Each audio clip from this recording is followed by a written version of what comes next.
जय माता दी। आप सभी को नवरात्र के अंतिम दिन नवमी तिथि यानी कि राम नवमी की हार्दिक शुभकामनाएं। माँ सिद्धिदात्री की कृपा सदा सर्वदा आप सभी पर बनी रहे और माता रानी आप सभी का कल्याण करे। दोस्तों, आज की इस वीडियो में मैं बात करूंगी शारदीय नवरात्र के 9वें दिन यानी कि राम नवमी के दिन की जाने वाली पूजा विधि के शुभ मुहूर्त के बारे में। और इस दिन राहु काल का समय क्या रहेगा, नवरात्रि की नवमी तिथि का पूजन विधि क्या रहेगी, और आपको बताऊंगी कि नवरात्र के अंतिम दिन नवमी तिथि पर माँ दुर्गा के नवे स्वरूप यानी कि माँ सिद्धिदात्री की इस दिन आप किस प्रकार से पूजा कर सकते हैं, और माँ सिद्धिदात्री की पूजा करते समय आपको किस रंग के कपड़े पहनने चाहिए और कौन सा पुष्प माँ सिद्धिदात्री को समर्पित करना चाहिए। साथ ही माँ सिद्धिदात्री का प्रिय भोग क्या रहेगा, और इसके अलावा मैं बताऊंगी माँ सिद्धिदात्री को प्रसन्न करने के लिए आपको कौन से मंत्र का जाप करना चाहिए। और यकीन मानिए दोस्तों, ये मंत्र बहुत ही छोटा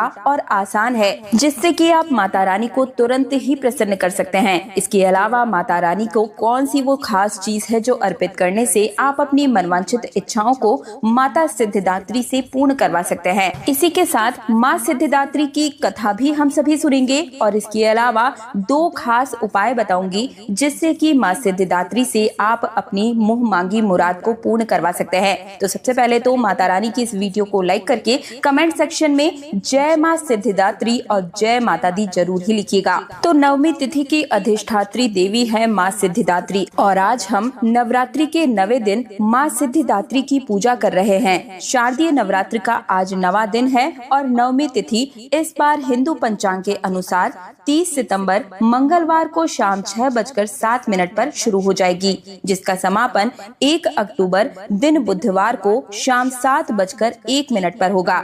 ऐसे में सूर्योदय व्यापिनी तिथि 1 अक्टूबर दिन बुधवार के दिन ही रहेगी और आज 1 अक्टूबर बुधवार के दिन ही हम कन्या पूजन भी करेंगे और इसी दिन से नवरात्रि व्रतों का समापन भी हो जाएगा और अगले दिन कलश विसर्जन यानी कि दुर्गा विसर्जन किया जाएगा। देवी दुर्गा का 9वां और अंतिम स्वरूप जिन्हें सिद्धियों की दात्री कहा जाता है, नवरात्रि के 9वें दिन इनकी पूजा की जाती है और इन्हें प्रसन्न करने से भक्तों को 8 प्रकार की सिद्धियां, ज्ञान, धन, सुख और मोक्ष की प्राप्ति होती है। इनका स्वरूप 4 भुजाओं वाली देवी के रूप में दर्शाया गया है, जिनके दाहिने हाथ में चक्र और गदा तथा बाएं हाथ में शंख और कमल का फूल है। और ऐसा माना जाता है कि जब सृष्टि की रचना नहीं हुई थी तब माँ आदिशक्ति ने ही ब्रह्मा, विष्णु और महेश को ये सिद्धियां प्रदान की थी। माँ सिद्धिदात्री की संपूर्ण पूजा विधि और नियम जानने से पहले आइए जान लेते हैं आज के दिन यानी कि नवमी तिथि के शुभ मुहूर्त के बारे में। तो नवमी तिथि 1 अक्टूबर बुधवार को ब्रह्म मुहूर्त सुबह 4:46 से लेकर 5:34 तक रहेगा। सूर्योदय होगा सुबह 6:22 पर और सूर्यास्त का समय रहेगा शाम 6:10 पर। राहु काल की बात करें तो 1 अक्टूबर के दिन दोपहर 12 बजे से 1:30 बजे यानी कि 1:30 तक राहु काल रहेगा और इस दौरान न तो आप कन्या पूजन करें, न हवन करें और न ही कोई शुभ कार्य या कोई नई खरीदारी करें। राहु काल के दौरान आपको ये सब करने से बचना है। और जो भक्त कन्या पूजन करना चाहते हैं तो उन्हें आज सुबह 6:22 से लेकर 11:55 के अंदर ही कन्या पूजन कर लेना चाहिए, क्योंकि इसके बाद राहु काल प्रारंभ हो जाएगा और आज माँ सिद्धिदात्री की पूजा के दिन बहुत ही शुभ योग बन रहे हैं। आज के दिन शिव वास माँ गौरी के साथ शाम 7:01 तक रहेगा। माँ सिद्धिदात्री की पूजा का प्रातः काल शुभ मुहूर्त रहेगा सुबह 5:01 से सुबह 6:14 तक और शाम की पूजा 6:07 से शाम 7:20 तक आप कर सकते हैं। आज अभिजीत मुहूर्त प्राप्त नहीं होगा, इसलिए आपको जो भी मुहूर्त बताए गए हैं उसी में आप पूजा कर ले। और माँ सिद्धिदात्री की पूजा के साथ साथ बहुत से लोग आज के दिन कन्या पूजन करते हैं और कुछ लोग अष्टमी तिथि के दिन कन्या पूजन कर लेते हैं। माता रानी की पूजा करने वाले भक्तों को माँ के सभी स्वरूपों का पूजन करना चाहिए। इस दिन सर्वप्रथम जल्दी उठकर स्नान आदि से निवृत्त होने के बाद भोग तैयार कर लें और भोग तैयार करते समय आप ओम दुग्गाय नमः मंत्र का जाप कर सकते हैं और फिर पूजा के लिए, हवन के लिए जो भी आवश्यक सामग्री है उसे भी पहले से ही इकट्ठा कर लें। इन 9 दिनों में अगर आप कोई सामग्री माँ को अर्पित करना भूल गए हैं या कुछ भी यदि आप आपको ऐसा लग रहा है कि अधिक करने की आवश्यकता हो तो आप इस दिन कर सकते हैं। सुबह की पूजा करते समय सबसे पहले हाथ में जल और पुष्प लेकर माँ सिद्धिदात्री की पूजा का संकल्प लें और माँ सिद्धिदात्री का आवाहन करें। और यदि कन्या पूजन करना चाहते हैं तो कन्या पूजन का भी आपको संकल्प इसी समय लेना चाहिए। फिर प्रथम पूजनीय भगवान श्री गणेश जी का पूजन करने के बाद माँ सिद्धिदात्री की पूजा प्रारंभ करें।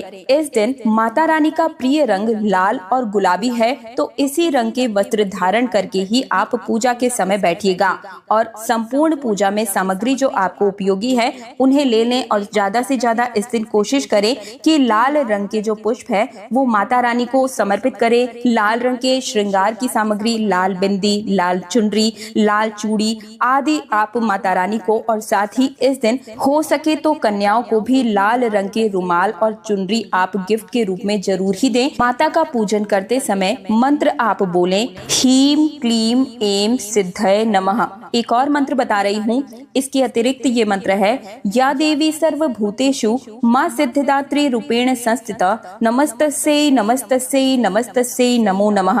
इसके अलावा एक और मंत्र है, ओम देवी सिद्धिदात्री नमः। इनमें से किसी भी एक मंत्र का इस दिन 108 बार जाप करके आप माँ सिद्धिदात्री को तुरंत ही प्रसन्न कर सकते हैं। और अब बात कर लेते हैं माँ सिद्धिदात्री को प्रसन्न करने के लिए इस दिन आप माता रानी को क्या भोग लगा सकते हैं। तो देखिए, हलवा, पूरी, चना, फल, खीर और नारियल जैसे प्रसाद इस दिन जरूर ही चढ़ाएं। मान्यता है कि जामुनी या बैंगनी रंग के कपड़े पहनकर पूजा करने से विशेष फलों की प्राप्ति होती है। भोग लगाने के बाद माँ सिद्धिदात्री का विशेष रूप से आरती जरूर ही कीजिएगा। और अब सुन लेते हैं माँ सिद्धिदात्री की कथा। लेकिन उससे पहले एक बार फिर से निवेदन है कि माता रानी की वीडियो को लाइक करके कमेंट सेक्शन में जय माँ सिद्धिदात्री जरूर ही लिखिए। तो देखिए, पौराणिक कथा के अनुसार जब महिषासुर के अत्याचारों से देवता परेशान हो गए तो सभी देवता गण एक तेज से उत्पन्न हुए और उसी तेज से माँ सिद्धिदात्री प्रकट हुई।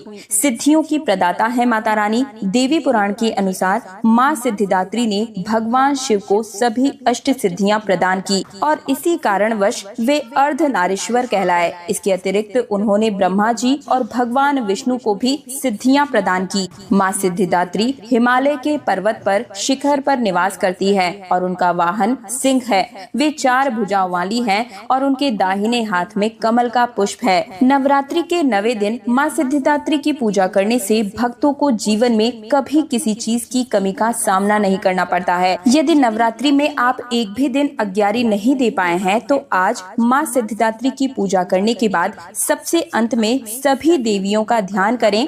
माँ शैलपुत्री का, माँ ब्रह्मचारिणी का, माँ चंद्रघंटा, माँ कुष्मांडा, माँ स्कंद माता, माँ कात्यायनी, माँ कालरात्रि, माँ महागौरी और फिर माँ सिद्धिदात्री का ध्यान करते हुए आप 5 से 7 या 9 बार या फिर 108 बार आहुति दें। अगर आपने व्रत नहीं रखे हैं या केवल पहला और आखिरी व्रत भी रखा है और यदि आपका हवन करने का मन है तो हवन आप बिना पूजा उपवास करे भी कर सकते हैं। हवन करने के बाद आपको कन्या पूजन करना चाहिए और बहुत से लोग कन्या पूजन के लिए कन्याओं को आमंत्रित करके उसके बाद हवन करते हैं या माँ की आरती उतारते हैं। ऐसा करने से कन्याओं को और भी जगह जाने में देरी हो जाती है, क्योंकि आज के दिन सभी चाहते हैं कि देवियों का वास अपने अपने घर पर ज्यादा से ज्यादा स्वागत के रूप में कर सकें। ऐसा काम न करें जिससे आपको कोई दोष लगे। कन्याओं को तभी आमंत्रित करें जब पूजा का जो भोग है वो तैयार हो गया हो और आपकी पूजा पूरी तरह से संपन्न हो गई हो। और अब जान लेते हैं इस दिन किए जाने वाले 2 महा उपाय के बारे में। तो यदि आपके घर परिवार में कोई हमेशा ही बीमार बना रहता है तो इस दिन माता को मिश्री मिले दूध का भोग लगाकर परिवार के सभी सदस्य में थोड़ा थोड़ा ग्रहण करें। इससे रोग और मानसिक कष्ट दूर होते हैं। विद्या और बुद्धि के लिए आप 9वीं तिथि के दिन माता को घी का दीपक जलाएं और गन्ने या केले का भोग अवश्य ही चढ़ाएं। इससे विद्यार्थी और साधक को विद्या और ज्ञान की प्राप्ति होती है। मनोकामना पूर्ति के लिए माँ सिद्धिदात्री के चित्र या प्रतिमा के सामने श्वेत पुष्प चढ़ाकर या फिर कमल का पुष्प भी आप अर्पित कर सकते हैं और मंत्र 108 बार जाप करें। मंत्र कुछ इस प्रकार से है, ओम ऐं ह्रीं क्लीं सिद्धिदात्रे नमः। इस मंत्र का 108 बार जाप करके आप धन प्राप्ति और मनवांछित इच्छाओं को माता रानी से पूर्ण करवा सकते हैं। तो ये थी माँ सिद्धिदात्री से जुड़ी हुई संपूर्ण जानकारी। माता रानी के इस वीडियो को लाइक करके कमेंट सेक्शन में जय माता दी लिखने में बिल्कुल भी कंजूसी मत कीजिएगा। और अगर आप मेरी आवाज को पहली बार सुन रहे हैं तो चैनल तीज त्योहार और धर्म को सब्सक्राइब करके पास वाले बेल आइकन को जरूर प्रेस कर दीजिएगा, ताकि आने वाली हर वीडियो का नोटिफिकेशन सबसे पहले आपको मिल सके। इस चैनल पर आपके निजी जीवन से जुड़ी हर समस्या का समाधान और व्रत पर्व से जुड़ी हुई संपूर्ण जानकारी लेकर मैं हर रोज आपके सामने आती रहूंगी। एक बार फिर से आप सभी को नवरात्रि की हार्दिक शुभकामनाएं। आज्ञा